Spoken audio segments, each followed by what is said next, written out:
Live's playing right here on Pure West Radio. You'll have to excuse me. It's been a long day actually. Did the daytime show this morning, 10 till 1, and then went to the Patch Christmas toy appeal, which was fantastic. And then quite randomly, there was a Formula One car in Milford Haven. You can find out more about that on our Facebook page. Do check it out at Pure West Radio. Here this evening, I am joined by the lovely Hayley Wheeler and Tammy Foley here on the show. Thanks ever so much once again for joining us this evening, ladies. How fabulous was Sue from the Samaritans? She was lovely, wasn't she? Yeah, and just really infectious, wasn't she? Yeah. Absolutely phenomenal. I mean, hats off to her. I mean, as she said, she gets many interesting calls depending on what time of the hour she's she's being a Samaritan. Very interesting indeed.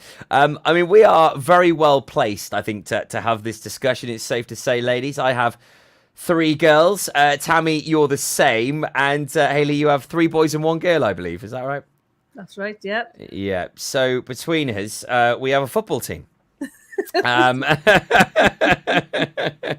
And this week has been, a very important week. We'll come on to World Mental Health Day a little bit later on in the show, but I think in specific right now, we'll talk about Hello Yellow, as the day is to support young minds' mental health, where all the children across Pembrokeshire this week were invited to wear yellow to support the day. I know Prendergast School and a few other schools in Milford Haven and Pembroke Dock were doing this today as well. Tammy, how important is it for school children to be made aware of mental health at such a young age? I think they need to know, children, young people need to know that no young person should ever feel alone with their mental health. That's the central to it all. That even though that they can feel stressed or anxiety at any age, and at any age it can be difficult to manage, I think we all can play our part in supporting young people's mental health. And I think that needs to be like from early on to know that it's important to talk. It's important to keep talking, listening, to share those feelings, and not to bottle them up. So we can move that culture. As what Hayley was discussing earlier, that it is, we openly talk about it, as opposed to almost being scared or introverted about our mental health. What about you, Hayley? How do you feel about young people being educated mental health from a very early primary school age? I think even younger. I think we can start with emotions very, very young. It's when we start imprinting on children when they're first born and in the early years, and teaching them how to express themselves freely. Because this is where they start to learn whether emotional expression is allowed or not. So if as adults we can do it, we can teach them to do it, and it's so important because it's a skill for life. Once you learn how to express your emotions, how to understand your emotions, you'll never forget how to do that. Carl Williams, a good friend of mine, a good friend of Pure West and the shows. He joins us every Thursday from Synergy, and we talk about health, fitness, well-being, mental health, nutrition, as they're all really linked. You've got to sort of get the balance right to be able to feel better, get yourself looking better, and it's been a fascinating journey with him. And one thing that we both touched on this morning is that it's really interesting that, when you feel, maybe a little bit uneasy in a situation or you feel a bit sad or something's happened as an adult, you remember this from when you were younger. It's that childhood memory that's maybe haunting you, and you didn't know how to express yourself at that time. You didn't know what to say. You didn't know if it was right or wrong. And it's only maybe years later you've gone, wow, pennies dropped. I didn't realize that that's why I felt that way or anything like that. So it's so important, isn't it? I mean, it should be ingrained into us from the youngest age possible. I think that what confuses me more than anything is why we don't talk about emotions. Where did we learn that talking about emotions is a weakness or it's unacceptable? and I'm talking about generations before us. I think it's obviously something that is a culture now, that emotions, you're more likely to learn to switch off your emotions than you are to express your emotions, I think. And I think that's a real balance. I work with the emotional vessel, and talking about sort of all those life experiences you go through that leave you with the emotional impact that we don't express. And therefore we get stuck with them, which usually ends up with some kind of anxiety or depression. So for me, there's a real need, desire, desperate need to talk about emotions in childhood and learn how to manage those.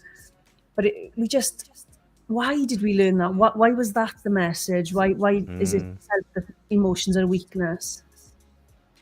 I guess, as you say, Hayley, this is probably going back maybe hundreds, if not thousands, of years. When again, it's like we're going to war, we're bracing up. Don't show any emotion.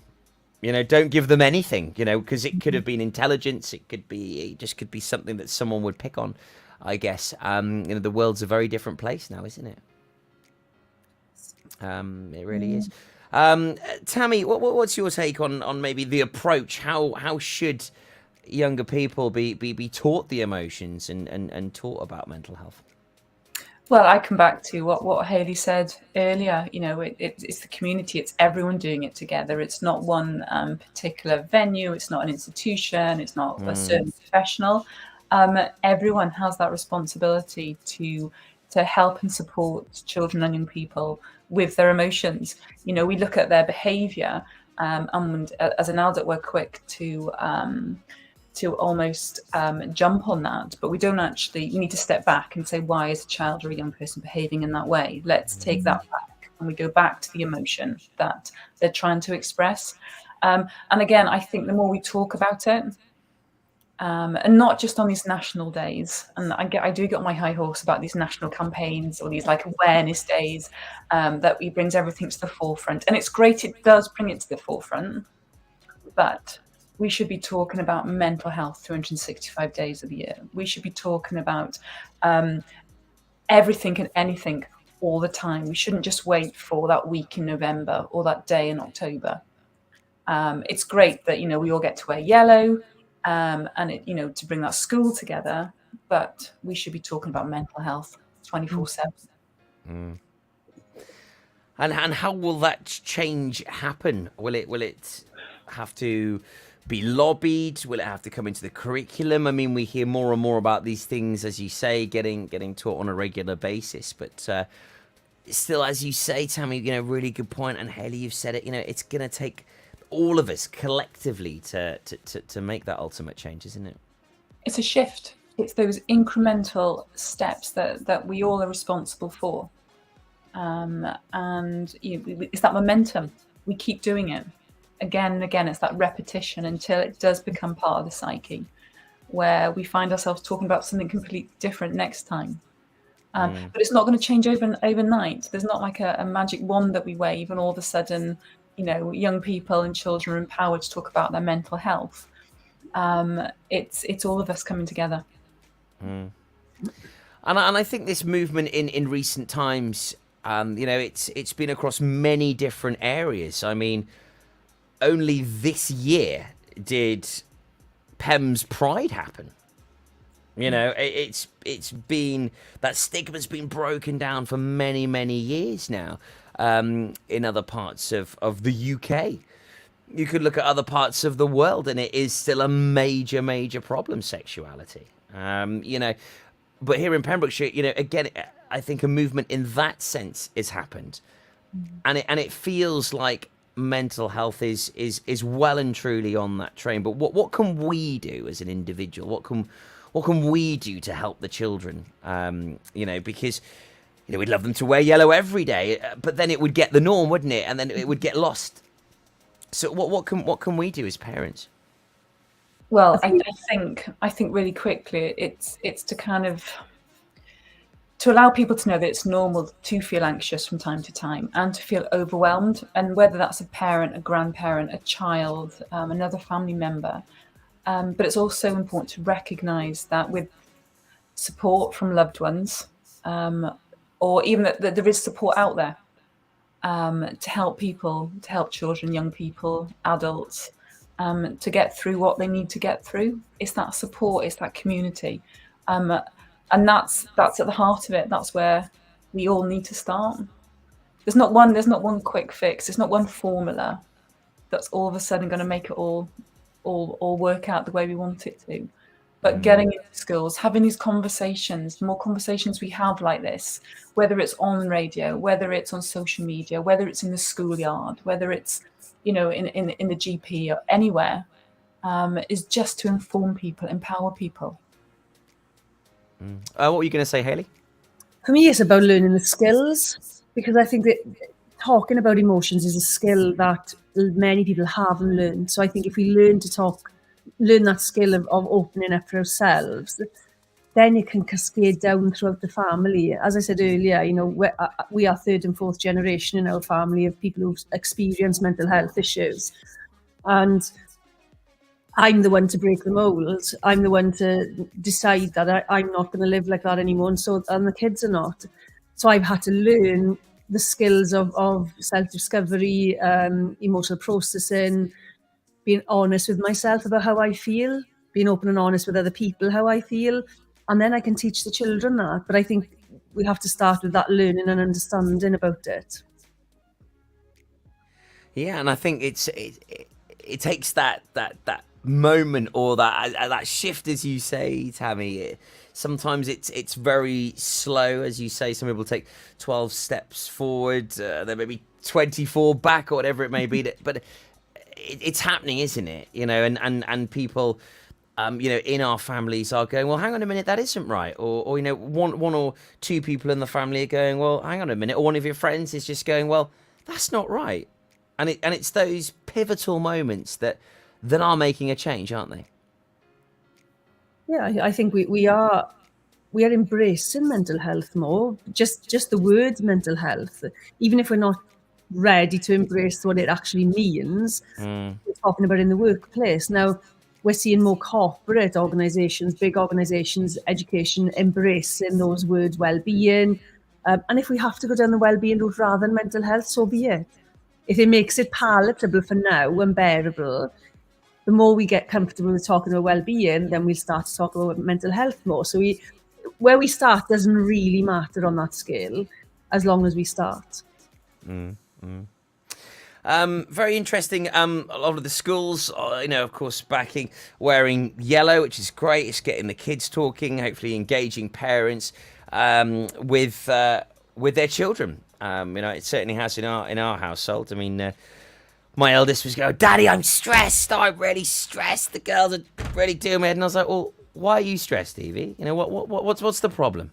What's going on?" "Oh, they're just bothering me." Well, go and take some time upstairs then if they're bothering you. But why are they bothering you? Because they won't leave me alone. Okay, we're just going to have some time on your own. I never thought at the time, she was 7, never thought a 7-year-old would tell me she was stressed. I was like, crikey, you don't know what stress is. But to her, she was stressed. It was really annoying. Took her out of that setting that she was in, and lo and behold, half an hour later, she was nice and relaxed again. And I think it's important that, these children are able to express themselves as well and tell us how they're feeling, but also get the right emotion. Because it could easily have been something quite different, really, if she would have gone, "Oh, the girl's doing my head in. They're winding me up." But instead, she's gone, "I'm stressed." I'm like, well, you shouldn't be stressed as a 7-year-old. This is crazy. So I think it's it's good that these schools are doing these awareness days, but as you say, they should be maybe doing more. Would you agree, Tam? It's not about that, it's not about the volume. It's just that it's there. It's a conversation that's happening all the time. It doesn't need to be increased. We don't need to kind of have it, almost kind of like thrown at people, but let's just have the conversation as and when it's needed. And that shift will happen. But again, as Hayley said, it's learning those skills as well. It's easier to sit here and go, well, this is what we should do. It's, for everybody, it's learning those skills. And on Monday, it was World Mental Health Day. Lots of organisations, businesses, people in the third sector really got behind this. It was a big talking point here on Pure West across many of the shows across the day, as it was in lots of other media organisations. Hayley, what do you make of World Mental Health Day? And you know, is it something that you use in your practice? Do you know, I didn't really. I usually have a post ready to post. I didn't this year, not because these days are great. They raise awareness, as Tammy said earlier. They raise awareness. People they see things, so they become more aware of mental health and what we're trying to achieve, I suppose. But 24 hours later, those conversations stop dead. So for me, it's about keeping those conversations going and being able to become comfortable opening that conversation, or at least having it, not necessarily surrounding yourself in it, but being able to have conversations with people about well-being, self-care, mental health, and making the term mental health feel safe to speak about.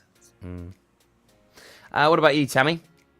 Well, I echo what Hayley said, but at the same time, the kind of words of well-being for Mental Health Day, I deliver a lot of programs to workplaces under the guise of well-being workshops to employees. And again, it's just that, stopping, just refocusing, recharging for that half hour, that hour. It's really, really important. But I agree, it's changing. It's that jargon. It is that jargon, as in like, stop, it's World Mental Health Day. It's jargon, and we should just be treating it every day. Not treating it, that's the wrong word, but we should just be mindful of our health, our well-being on a daily basis. Yeah. I mean, hopefully these days they do work as a springboard, though. As you say, it just brings it to the forefront a little bit, and hopefully it does get people just, gets the brain ticking a little bit. It does, and we look at the other jargon, the other words, the other terminology that's coming out. If we take it back to the cost of living at the moment, that's very much at the forefront, and the impact that's having on people's mental health, their well-being. There's always going to be that kind of in phrase, that tagline that we do hang on to. But again, let's have these conversations all the time. Let's have more of these shows. Shameless plug, sorry. But anything that that sparks a conversation, that helps people, pull themselves out of that dark hole. God, it's a good thing. Yeah, most definitely. And talking of that dark hole, a very sort of sensitive and very deep subject on the way next. As last month we were going to look at suicide prevention. Of course, Sandy Bear, our chosen charity of the year, is a child bereavement charity, and I think it's safe to say over the past month we've all felt a little bit of that with the Queen's passing. So we'll be talking more about that next here on Healthy Minds, Better Lives. Hayley Wheeler and Tammy Foley with us here this evening. We'll be back with you in just a moment right here on your station for Pembrokeshire. It is Pure West Radio.